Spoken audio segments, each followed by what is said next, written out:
Hi, everyone, and welcome to another episode of Living on Blockchain. Today, we are speaking to Brandon. He's the CEO of ArenaX Labs. Brandon previously led an ML research at an investment firm where he focused on reinforcement learning, deep learning, sequence prediction. He's also created algorithms for trading in the Web3 space. Now, he's focused more on the intersection of AI and gaming and educating the world about machine learning.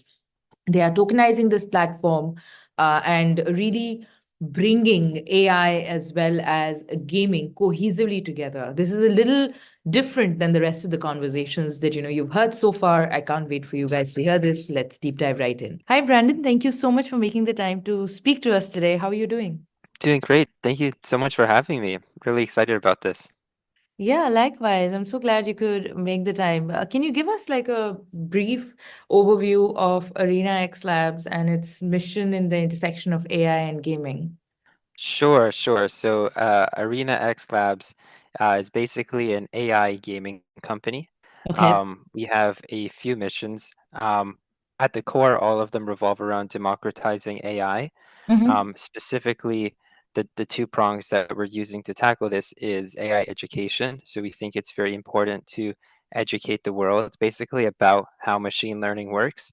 And the other is empowering researchers, which I'm sure we can dive into a bit later. But those are the two big prongs. So we're all about using gaming as a medium to deliver our objective.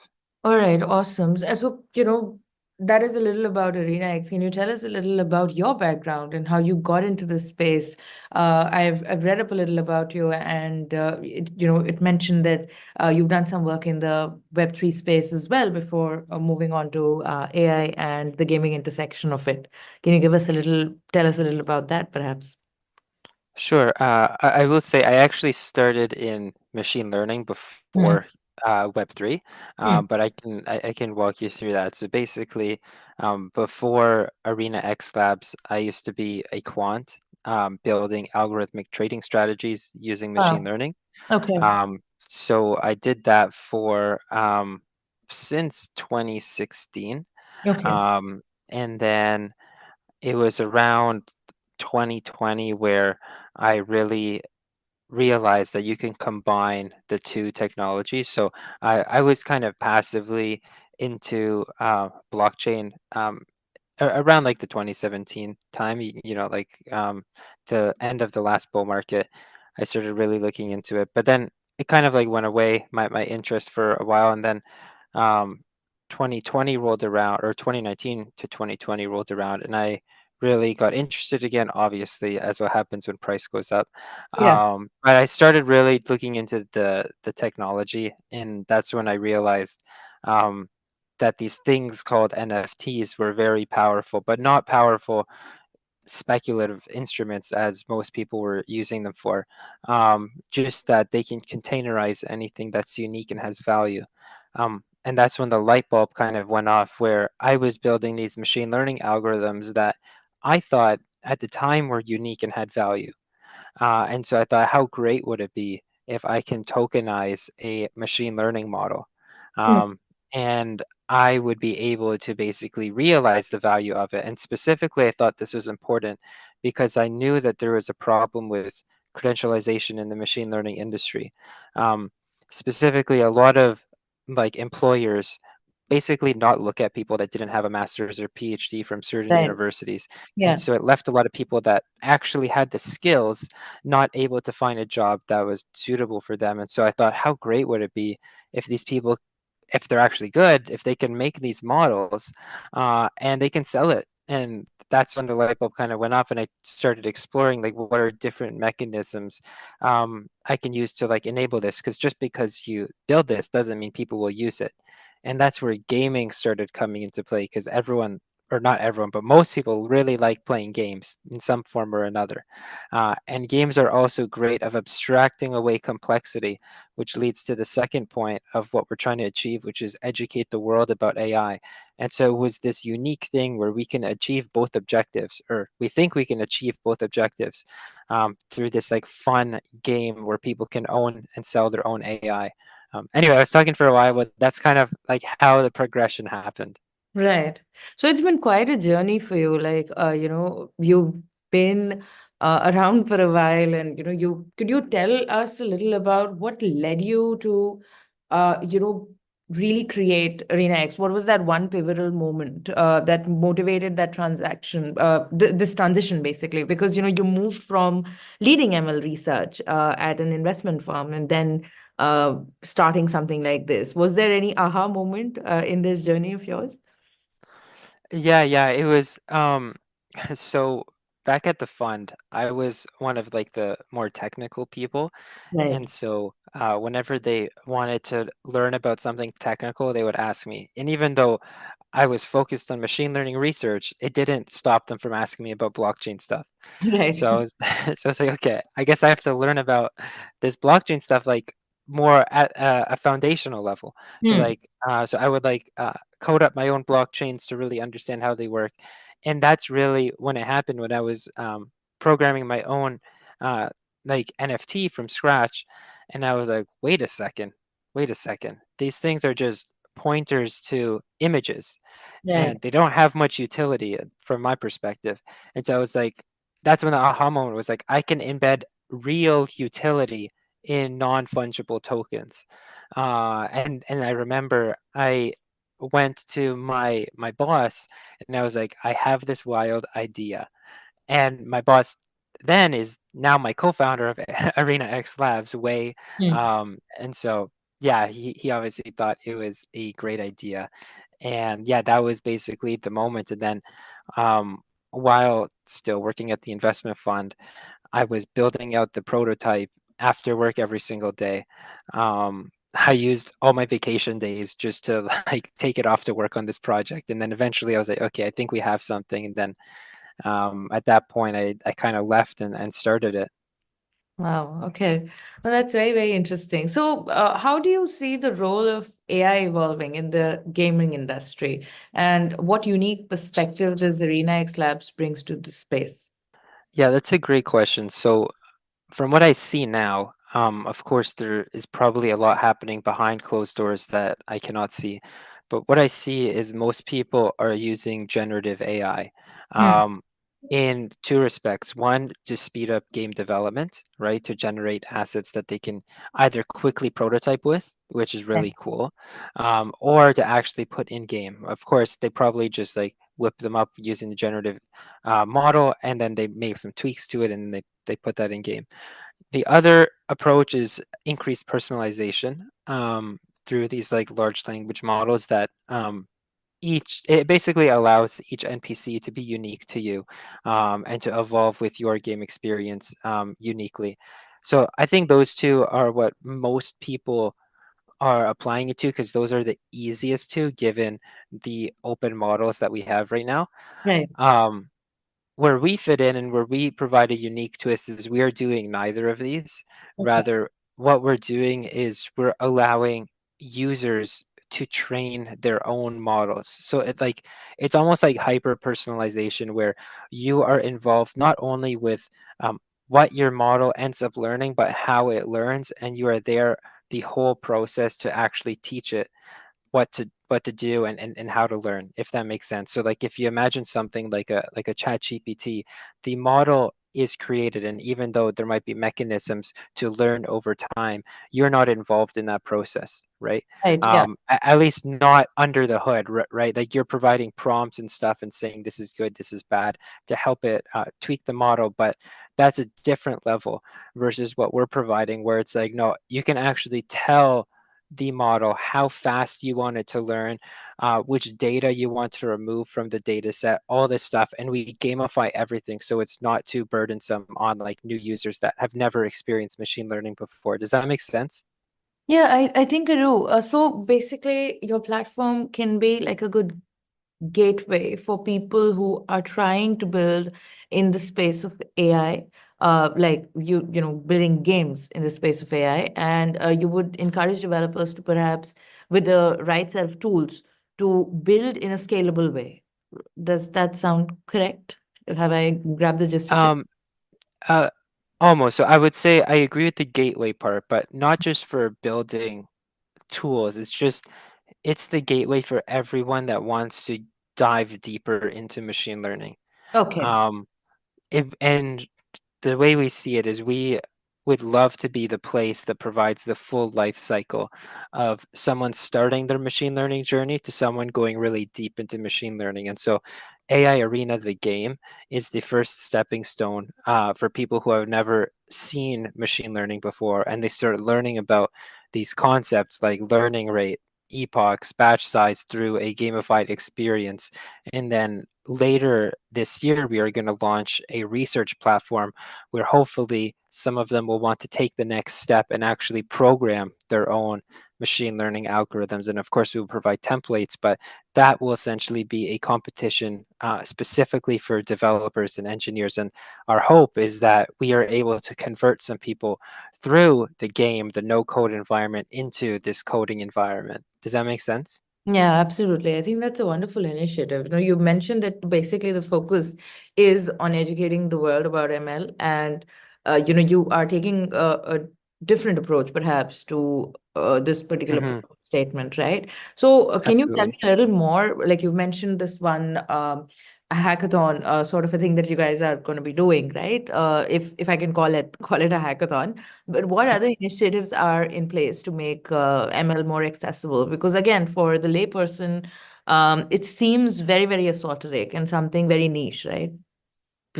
So, yeah, I mean, I wouldn't say it's a hackathon. Maybe it's like a perpetual hackathon. It's like Right. a, Yeah.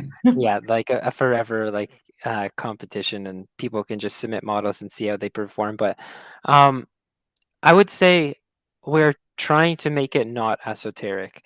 Hmm. And I think for many people that hear about the concept, they're like, okay, like that's niche. Like, how many people really will play that? And like, will they actually learn anything? Like, how much can you learn from playing a game, right? Um, and I think most people would be surprised. Um, and there's like a lot of anecdotes that I have. One of them is of like many people just learning about machine learning just through playing the game and have no machine learning prior experience. But Hmm. um, I think one thing to understand, it's a very powerful thing to gamify something because and I say this all the time, but people learn very complex gaming mechanics just to get a competitive edge in a game. Right. And you'd be surprised, like things that are more complicated than machine learning training, but they learn it because they want to be the best at that game. And Yeah. so by reframing machine learning training as a game, um, people don't mind learning about this concept of a learning rate. And now they quickly realize through our interface, like, oh, if I increase this, I can immediately see it has an impact in how fast the machine learning algorithm learns. And now they associate that in their mind.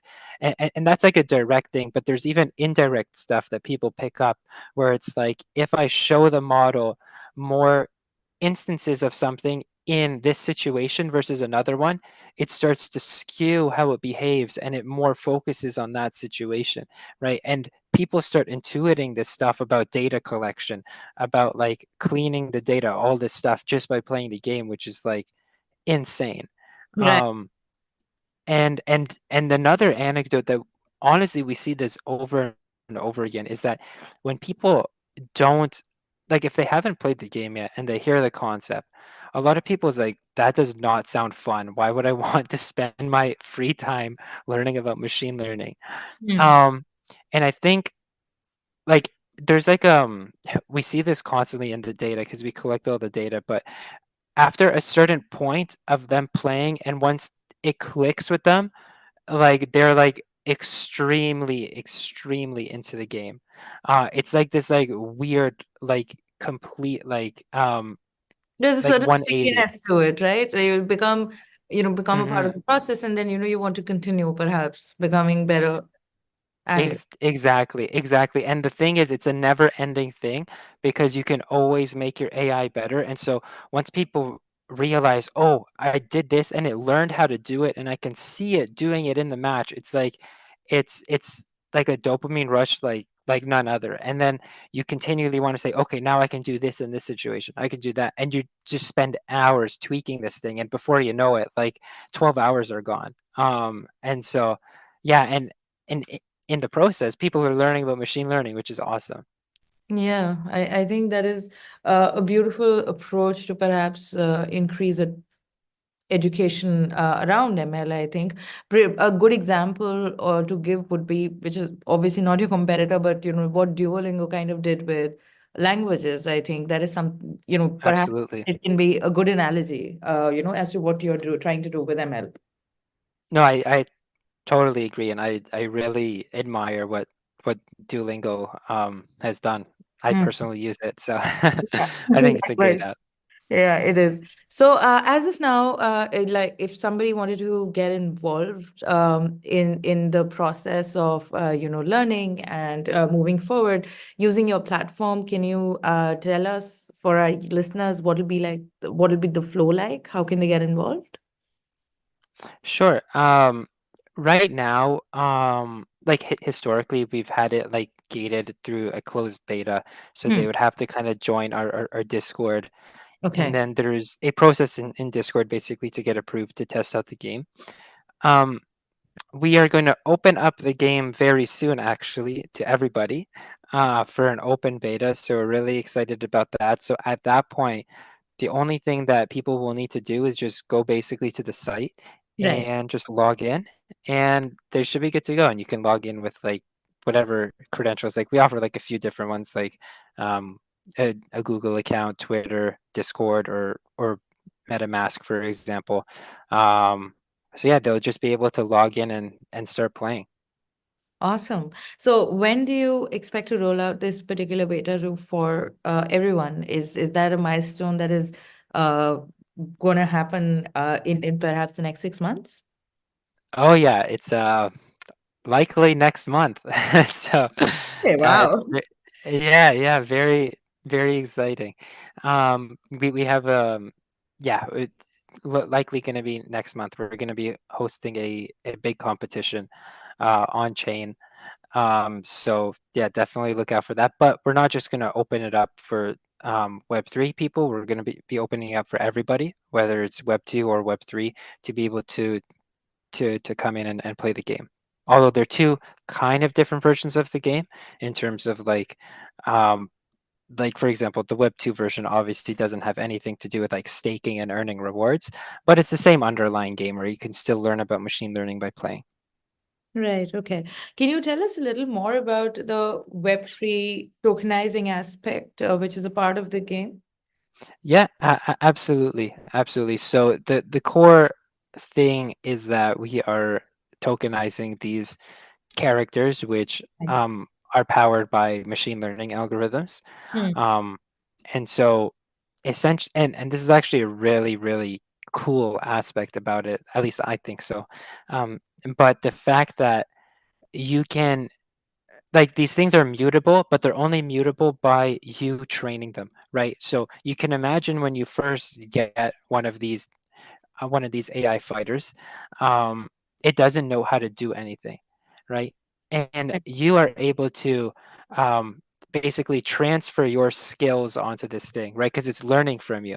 Um, so the more and more you're able to teach it something, theoretically, the more valuable it should become, at least to you, right? Like it's starting to do stuff that it previously didn't do. Um, and this is what I was talking about before, where you're actually providing utility into this tokenized asset, which Right. historically did not exist for like JPEG NFTs. You know what I mean? And so now it's like, okay, I have this thing that's tokenized, and I can keep kind of like changing it, and theoretically increasing its value through me imparting my own skills on it and training it, which I thought was like very fascinating. Now that's the NFT side of things. Of course, we have also a token to administer reward. This is an in-game token to basically reward users that are playing the game, but also use in various aspects of our game, like to buy items and stuff like that. I hope that answers your question. Yeah, it does. This is very interesting. Like you said, this is a true intersection of Web3 AI as well as gaming. It seems I can't wait for to try it. Basically, and while you were giving me the answer of join the Discord already, I would love to try it out because Awesome. this is super interesting. What you guys are building. Oh, I appreciate it. I appreciate it. I think you'll enjoy it. Yeah, I do think so. And this is very unique what you guys are building.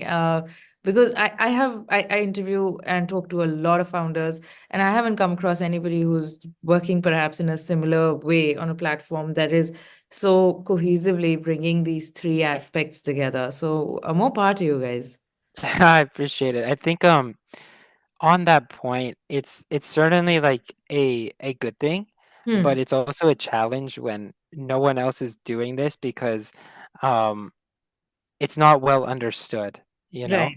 Yeah. And when it's not well understood, people don't don't really know what to think about it. You know what I mean? Yeah. Um, and so it's some of the communication about what we're building is challenging at points because people are like, "What are you talking about? Like that doesn't make sense." Yeah. But I think once there is one success case, I think a lot of other people will start doing it, and it'll start making more sense to the general public. To the general public, sorry. Yeah, I think that you've kind of put it and you've captured these two sectors in one sentence that people don't really fully understand perhaps AI and Web3 that well, and that can be intimidating to them. And at times, Hmm. obviously, it creates a certain amount of indifference as well. But now, because of Hmm. noise, it's hard to be indifferent, and it's better to perhaps get involved. Totally agree. Yeah. So, you guys aim to merge universal language of play with cutting edge technology, and that is what you're doing with ArenaX. So, Mhm. how do you can you give me perhaps an example of how this fusion is manifested in your games and the platform itself? Yeah, I think basically just like what we're building with AI Arena, right? Like Mm. I think I mentioned before, since we want to educate the world about AI, we needed something that was not intimidating, and we thought that was games. And so we're merging, like you mentioned, like the power of games because they are excellent of abstracting away complexity. Right, and so we're merging games with machine learning, and so that's the technology portion, right? Like we're merging these two in a way to provide this education for people. Yeah, that's very exciting. You've simplified it, you've gamified it, and you're putting it forward. So I think Hmm. I understand why you have such a raging community as well. But as somebody, if somebody who's an entrepreneur and who's building in perhaps a similar space with gaming AI, it's usually very difficult to because it's a niche to really get a highly engaged community without right now financial incentivization is all the rage. At least it is during the bull run. How do you get a community of people who really care about this product, and what is the kind of been your go-to-market strategy in getting an engaged community so far? Yeah. So first thing I'd have to say is that my co-founder Wei is the one leading the charge here, so he has been doing Right. a phenomenal job on this. Um, but and everyone on his team as well. Hmm. Um, one thing I'll say is we were kind of fortunate that we that we essentially started the process near the end of the last bull market, and so obviously people like it's no secret people like making money, right? And so at that time we announced our seed round with Paradigm and Framework, and so a lot of people came into our community in anticipation of something. I don't know, they expected some payoff or something for participating in our Discord. Obviously we do things very very different than basically the rest of Web3. We don't do a lot of those like giveaways. Like we don't just give people rewards just for joining and stuff like that. We do it very differently. Like everything is based on meritocracy Hmm. in our community. But nonetheless, it attracted a lot of people into our Discord at that time. And lucky for us, this might sound weird, but we went into a bear market after that.